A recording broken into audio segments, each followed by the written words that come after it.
Rasulullah ketika datang ke Madinah, beliau melihat para Yahudi saum ketika di hari itu, dan umat-umat yang lain juga ketika Rasulullah mengecek kok pada saum gitu ya. Dan banyak cerita, dan ceritanya sampai sekarang di umat Islam juga jadi terkenal. Padahal dulu ini cerita-cerita ketika Rasulullah ke Madinah dari cerita-cerita bangsa Yahudi, dan sekarang sampai sekarang terkenal. Dan akhirnya Rasulullah SAW memerintahkan umat Islam kalau mau saum tanggal 10 Asyura dibarengi tanggal 9, supaya kita tidak mengikuti seolah-olah, karena ketika itu belum ramai umat Islam. Tapi kalau Rasulullah sudah saum, tapi yang lain masih belum, dan Rasulullah menyerukan ketika nyampai ke Madinah gitu ya, menyerukan ketika nyampai Madinah. Dan agar tidak sama dengan para Yahudi, kata Rasulullah SAW, saumlah di tanggal 9. Dan bahkan dalam hadis yang tadi saya bacakan, Rasulullah mengatakan, fa in kana amul muqabbil insyaallah sumna yaumat tasya. Kalau seandainya usia saya nyampe kepada tahun yang akan datang, maka saya akan memulai juga saum dari tanggal 9 dan tanggal 10. Tapi dalam hadis juga dikatakan yang masih disampaikan oleh Imam Muslim, falam yati amal muqabbil hatta tawaffana Rasulullah sallallahu alaihi wasallam. Belum sampai kepada tahun yang akan datang, Rasulullah sudah meninggal. Tetapi dalam mazhab Syafi'i, dalam mazhab Imam Hambal, dalam mazhab yang lain juga mengatakan bahwa ini sebagai tanda bahwa Rasulullah sallallahu alaihi wasallam menganjurkan kepada kita untuk melaksanakan saum pada tanggal 9 dan tanggal 10, dan jatuhnya adalah besok dan hari Sabtu. Maksud saya adalah mari saya menyeru kepada hadirin sekalian, mumpung kita sampai kepada tahun Muharram di tahun ini, kalau Rasulullah bercita-cita ingin mensukseskan itu, maka kita juga mari kita sama-sama, dan mudah-mudahan kita semua termasuk, kalaulah memang amal kita masih sedikit, termasuk orang-orang yang dikurangi catatan amal buruknya oleh Allah Subhanahu wa taala, atau diampuni catatan amal buruknya oleh Allah Subhanahu wa taala, ditutupi catatan amal buruknya oleh Allah Subhanahu wa taala. Mudah-mudahan kita termasuk orang-orang yang diampuni oleh Allah Subhanahu wa taala, insyaallah ya. Hadirin rahimakumullah, selanjutnya masih tentang Asyura. Kenapa umat-umat yang lain juga puasa gitu ya? Kenapa umat-umat yang lain juga puasa? Dan ini sebenarnya cerita beredar di kalangan para Yahudi, beredar di kalangan waktu itu di kota Madinah, dan hari ini juga jadi ramai di kalangan kita, bahwa kenapa para Yahudi itu saum? Karena hampir nabi-nabi Yahudi, karena Yahudi itu nabinya banyak sekali ya, karena Bani Israel gitu, maksudnya Bani Israel itu nabinya banyak sekali. Dan keturunan dari Nabi Ibrahim, dari Nabi Daud itu banyak sekali ya, sampai Nabi Sulaiman ke bawah, Nabi Yusuf, terus semuanya rata-rata diselamatkan oleh Allah Subhanahu wa taala. Terus rata-rata umat Yahudi ya dikeluarkan dari ancaman-ancaman kematian itu pada tanggal 10. Makanya mereka itu sangat mensakralkan sekali saum tanggal 10 gitu. Cerita tentang Nabi Musa alaihissalam ketika diselamatkan dari kejaran Fir'aun, ramai di kalangan para ustadz kalau di kampung-kampung, diselamatkannya pada tanggal 10 Muharram.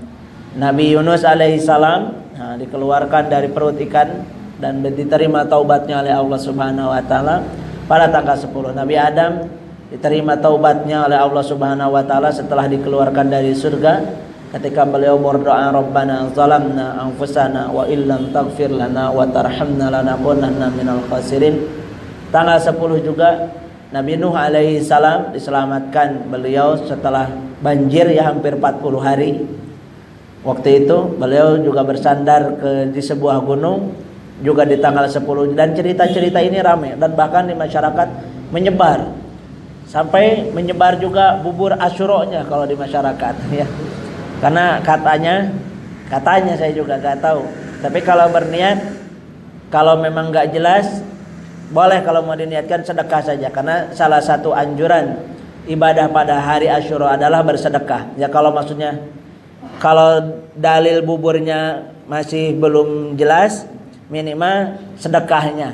Nah, kita sedekahnya niatkan, jangan ikut-ikutan dari bab itunya, kita niatkan bab sedekahnya supaya lebih lurus lagi, supaya lebih baik lagi. Maksudnya kalau dalam hadis arba'in ketika mengatakan al halalu haram hal halalu bayyinun wal haramu bayyinun wa ma bainahuma al mutasyabihat. Kalau memang masih mutasyabihat, masih belum jelas, minimal kita niatkan untuk berinfak, memberikan makanan kepada orang lain. Intinya sebenarnya memanfaatkan aja, ini memanfaatkan hari yang disebutkan oleh Rasulullah SAW itu adalah hari mulia, hari dilipat gandakannya pahala, hari dimustajabnya doa. Ya. Kenapa dimustajab doa? Karena dicontohkan oleh para nabi berdoa di hari-hari itu semua diijabah oleh Allah Subhanahu Wa Taala. Nabi Ayub yang sudah sakit sekian lama berdoa di hari itu diijabah oleh Allah Subhanahu Wa Taala. Ya, Nabi Yunus berdoa terus selama di dalam perut ikan diijabah oleh Allah Subhanahu Wa Taala. Nabi Ibrahim diselamatkan dari ketika dibakar di hari itu juga. Jadi banyak sekali kejadian-kejadian 10 Muharram, dan oleh sebab itu ketika itu Yahudi sangat mengagungkan hari ini. Ya, gitu, sangat mengagungkan hari ini, dan Rasulullah ketika melihat itu juga ikutan, tapi ditambah dengan hari 9. Maksudnya supaya kita tahu, oh itu ya tanggal 10 Muharram, dan kita ramaikan. Yang kita takutkan kita hanya ikut-ikutan. Pas ditanya kita juga tidak tahu apa-apa, dan mudah-mudahan yang sedikit ini bisa mendasari kita untuk melaksanakan saum di tanggal 9 dan di tanggal 10. Seruan yang ketiga dari saya adalah tentang taubat. Ya, karena dalam cerita ini bukan hanya tadi memperbanyak pahala, diampuni dosa, ditutup dosa, tapi dalam cerita-cerita ini juga ada beberapa kisah yang menyatakan diterimanya taubat para nabi di tanggal 10 juga. Maksudnya kita juga manfaatkan momen ini. Nah, kalau di kampung-kampung, kalau di saya biasanya di malam 10 Asyura itu suka melaksanakan salat taubat bersama-sama, melaksanakan istighfar bersama-sama. Untuk apa? Karena meneladani beberapa nabi yang bertaubat kepada Allah dan diampuni di tanggal 10 Muharram ini.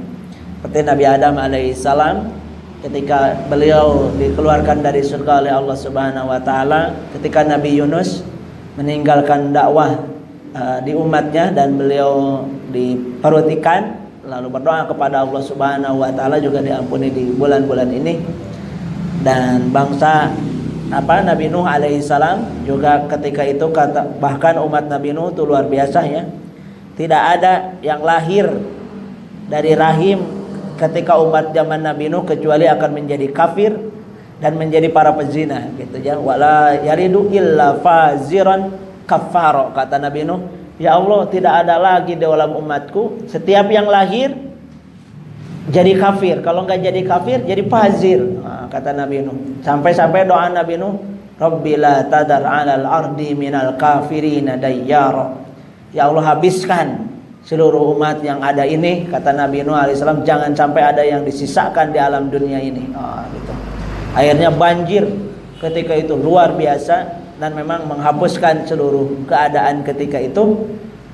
Dan habisnya banjir itu, selesainya banjir itu adalah pada tanggal 10 Muharram. Maksudnya diterimanya taubat-taubat dan orang-orang baik muncul di tanggal 10. Maksudnya momen yang ketiga, selain tadi kita berpuasa, beribadah kepada Allah, memperbanyak. Yang kedua, kita berdoa untuk keadaan pada kesempatan kali ini, mudah-mudahan diijabah. Yang ketiga adalah kita memperbanyak taubat kepada Allah Subhanahu Wa Taala di hari itu. Dan mudah-mudahan salah satu yang menyebabkan Allah Subhanahu Wa Taala memberikan ujian yang berada di luar kemampuan kita, salah satu Allah memberikan ujian kepada kita yang merusak bumi, yang merusak keadaan dan lain sebagainya, adalah dosa-dosa kita sebenarnya yang diberikan. Bahkan Allah ketika mengatakan zaharal fasadu fil barri wal bahri bima kasabat aydin nas liyudhiqahum ba'dalladzi 'amilu la'allahum yarji'un. Yang menyebabkan kerusakan, penyakit, wabah, keadaan seperti ini, salah satunya kata Allah karena ulah-ulah manusia yang sudah tidak baik lagi kepada Allah Subhanahu Wa Taala. Hanya satu yang diinginkan Allah Subhanahu wa taala dari kejadian-kejadian yang seperti ini adalah liyudhiqahum ba'dalladzi amilu, biar manusia itu tahu apa akibat dari perbuatannya, biar manusia itu tahu bagaimana kekuatan Allah Subhanahu wa taala,